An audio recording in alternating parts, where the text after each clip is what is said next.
Nós começamos para Toronto. Na Toronto, nós visitamos diferentes colleges e universidades que já acaba de ter pré-negociação andando, onde nós logra firma também diferentes MU que assim por brindar melhor preço, uma melhor oportunidade na nos estudiantes que estão desejando ir rumbo, por exemplo, de Canadá ou América, em vez de ir Holanda. O primeiro college que nós visitamos é o Centennial College, Arts and Technology, onde nós expertise e nós reunimos com Laura Wood, Director Internacional.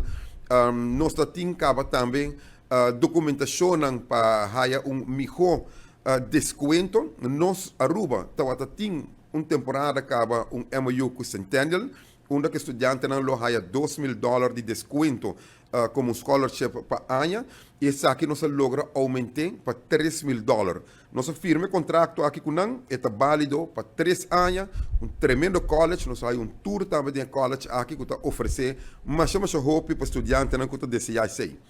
Depois nós visitamos outro college que é Sheridan College Institute Technology and Advanced Learning, é parte de Sheridan College está contrato novo que nós logra ser.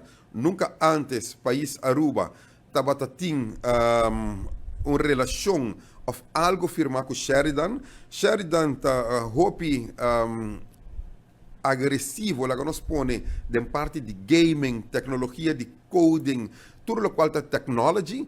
Pois ela mostra nós baidor de facilidade, uma bonita facilidade, um bonita college. E aqui nós temos uma mesa agora aqui desconto de entre $500 e $2,000 para ano para estudante. Isso aqui também a Word firma MOU para 5 anos e também, claro, no final do dia, 6 lunas prometo expire, nós lo percorrer para revisar o MOU aqui, quantos estudantes fazem uso desse aqui que tem interesse de Aruba, para que o deal que nós logra ser, assim abre mais porta e estimular também os estudantes para cada estudia e cada nível que você chega, seja bachelor, seja master, seja PhD, abre porta e oportunidade para uma pessoa.